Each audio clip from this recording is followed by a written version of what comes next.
कहता है ए होगा, ए होगा। तो ये उत्तर आता कहाँ से है? ये जन्म से लेके बड़े होने के बीच में हमने जब ऐसी चीज़ों को कहीं महसूस किया होगा, वो हमारे अर्धचेतन मन में उपस्थित रहता है, और जब ऐसी परिस्थितियाँ आती है तो फटाक से बाहर आ जाता है। लेकिन हमारा जो प्रेजेंट माइंड होता है उस पर ज़्यादा दिमाग लगाने लगता है, कहता है नहीं नहीं ये नहीं होगा, अगला होगा। ये सारी बातें क्या हैं साइंटिफिकली? क्या तुक्का लगाने से फ़ायदा होता है? लोग एग्ज़ाम पास करते हैं? आइए मैं आपको बताता हूँ बारी बारी से। देखिए, यूपी पुलिस के एग्ज़ाम को तुक्का लगाकर पास करें, सही बात है। बहुत सारे लोगों ने इतिहास गवाह है कि तुक्के के दम पे नौकरी प्राप्त की है। अभी आप इस बार हिंदी मीडियम के आईएएस टॉपर को देखेंगे तो उसने भी कहा था कि मुझे प्रीलिम्स की परीक्षा में मात्र 40 से 45 क्वेश्चन ही आ रहे थे, जबकि 56 क्वेश्चन पे पासिंग था। मैंने जम के तुक्का लगाया और रिजल्ट ये है कि मैं आज यूपीएससी में हिंदी मीडियम का टॉपर हूँ। तो क्या सब लोग तुक्का लगा के पास हो सकते हैं? आइए देखते हैं। तुक्का लगाने से फायदा होता है कि नुकसान होता है? ये तो बात निर्भर करता है। मैं आगे पूरा इसका डिटेल बताने वाला हूँ कि तुक्का लगाने से नुकसान होगा कि फायदा होगा।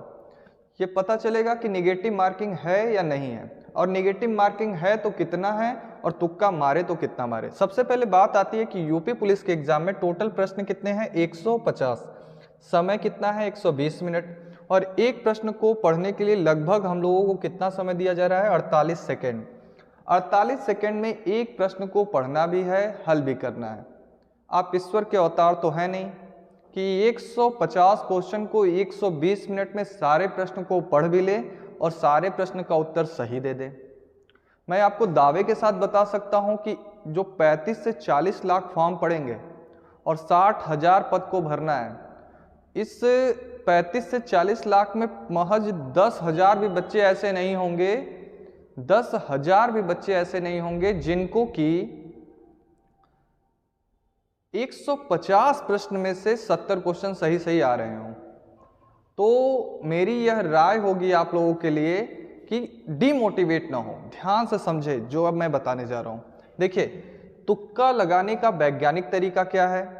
नेगेटिव मार्किंग होने पर तुक्का कैसे लगाएं तो कौन सा ऑप्शन चुने? आइए मैं आपको धीरे धीरे सारी चीजें बताता हूं। जैसे आपके पेपर में 4 विकल्प होंगे और 20 प्रश्नों पे आपने तुक्का लगाया। यूपी पुलिस का एग्जाम है, 20 प्रश्नों पे आपने तुक्का लगाया।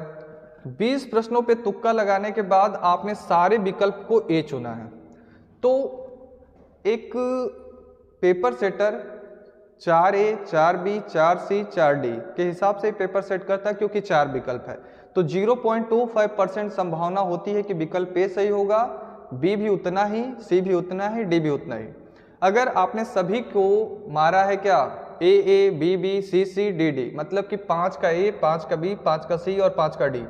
तो अगर आपको नंबर मिलते हैं, 5 सही होते हैं और 15 गलत हो जाते हैं, क्योंकि संभावना 5 सही होने की और 15 गलत होने की है। क्योंकि अगर आपने सारे ए मार दिए हैं तो 5 सही होगा और 15 गलत हो जाएगा, क्योंकि 0.25% की संभावना है कि आप सही करेंगे। तो इसमें 2 से अगर गुणा करते हैं पुलिस एग्जामिनेशन, तो आपको मिला कितना? 5 दूना 10। और अगर 15 क्वेश्चन गलत हो गए तो एक प्रश्न के लिए 0.5 की जो निगेटिव मार्किंग है, इससे आपका आएगा 7.5 नंबर। 7.5 नंबर आपको माइनस करना पड़ जाएगा। जैसे कि 15 गुणे 0.5 करेंगे तो आएगा 7.5। तो हाँ, 10 में से 7.5 घटाएंगे तो कितना आएगा उत्तर? 2.5।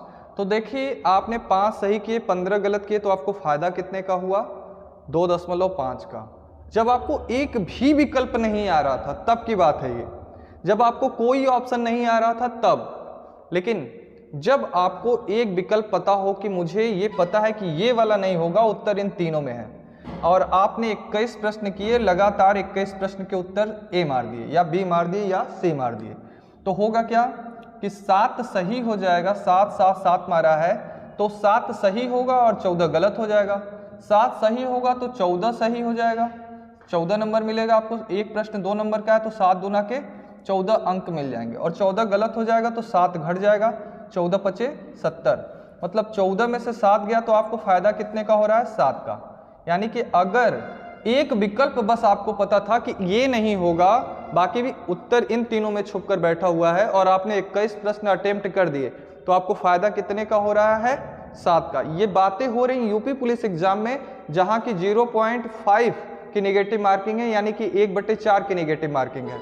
और तब देखिए कि जब आपको पता है 50-50 का मामला है, या तो ए होगा या तो बी होगा। 40 प्रश्न है आपके पास, 40 में आपके पास मामला है 50-50 का। तो देखते हैं हम लोग 50-50 के केस में आपने 20 को ए मारा है और 20 को बी मारा, तो 20 सही हो जाने पर हर प्रश्न 2 अंक का, तो ये 40 अंक आपको मिल जाएंगे, और 20 गलत हो जाएंगे तो 0.5 के हिसाब से ये 10 नंबर घट जाएंगे। 40 में से 10 गया तो फायदा कितने का हुआ? 30 का। अगर आप छोड़ देते तो क्या एक भी नंबर आपको मिलता? छोड़ देते तो क्या एक भी नंबर आपको मिलता? नहीं मिलता। लेकिन मैं आपको एक सलाह देना चाहता हूं कि एग्जामिनेशन में तुक्का खूब मन लगा के लगाइए, अच्छे से लगाइए, लेकिन हाँ, हर लोग ज़्यादा से ज़्यादा तुक्का लगाएं ये पॉसिबिलिटी नहीं है। देखिए, एग्जामिनेशन पास करना है और यूपी पुलिस का एग्जाम पास करना है तो जनरल वर्ग के बच्चों को 110 क्वेश्चन जो सही करने होंगे, 110 प्रश्न सही करने होंगे, तो आपको 80 से 90 क्वेश्चन अपने दम पे सही करना होगा।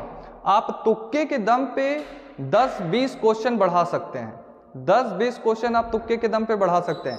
तुक्के के दम पे पूरी परीक्षा पास नहीं कर सकते हैं। हाँ, बहुत सारे लोगों के साथ चमत्कार होता है कि वो तुक्के में 4 में से 2 सही कर देते हैं, 3 सही कर देते हैं, तो हाँ, कुछ लोगों के साथ ऐसा होता है। लेकिन हाँ, मेरी ये सलाह है, क्वेश्चन छोड़ने से अच्छा है कि क्वेश्चन को ट्राई करिए, और क्वेश्चन ट्राई करेंगे तो आपको नंबर मिलेगा। और एक बात बताता हूँ, जब जीएस के क्वेश्चन को सॉल्व करिए, जो विकल्प सबसे लंबा लगे उसे सही करिए। जब ईस्वी के क्वेश्चन को सॉल्व करिए तो जो सबसे बड़ा हो या जो सबसे छोटा हो उसे ट्राई करिए। जिस विकल्प में ए बी दोनों दिया गया हो उसे सही करिए।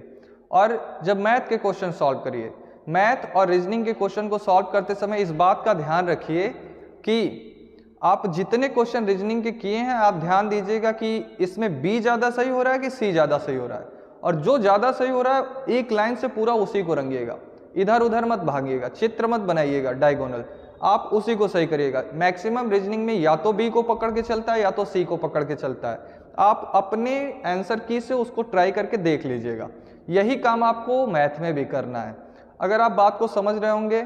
अच्छा, एक बात सोचिए, आप पेपर में गए, आपको कोचिंग ने जो पढ़ाया था वो आपका नहीं फंसा, तो क्या आप सारा पेपर छोड़ के आएंगे कि एक चांस लेंगे? आप हेड टेल करेंगे या फिर जो भी करेंगे, आप अपने दिमाग का प्रयोग करेंगे, कुछ क्वेश्चन हल करेंगे, वहाँ एक संभावना छुप के बैठी होगी, जिससे कि आपके मन में 1% ये संभावना होगी कि मैंने क्वेश्चन को अटेम्प्ट किया है, मेरा हो सकता है। मैं ये नहीं कह सकता कि तुक्के के दम पे आप टॉपर बन जाएंगे, तुक्के के दम पे ही आप एग्जामिनेशन पास कर लेंगे। हाँ, लेकिन ये जरूर हो सकता है कि तुक्के के दम पे आप अपना 10-20 नंबर बढ़ा जरूर सकते हैं। तो तुक्का हमेशा से फायदेमंद होता है, तुक्के के नुकसान ज़्यादा नहीं होते हैं। तुक्का हमेशा से अपनी क्षमता के हिसाब से लगाना चाहिए। अगर आप तुक्का लगाने में माहिर हैं तो ज़्यादा से ज़्यादा तुक्का अटेम्प्ट करें। आप पहली बार लगा रहे हैं तो आप 2-4 मॉक दे करके उस पर तुक्का लगा करके चेक कर लीजिए। मेरे द्वारा बताई गई स्ट्रेटेजी अगर काम कर रही है तो उसे फॉलो करिए और उसी पे आगे चलिए, क्योंकि 1 महीने के समय में पूरा सिलेबस तो आप पढ़ नहीं पाएंगे। तो एक सटीक रणनीति के माध्यम से अगर आप तुक्का लगाएंगे तो परीक्षा जरूर पास कर लेंगे। धन्यवाद।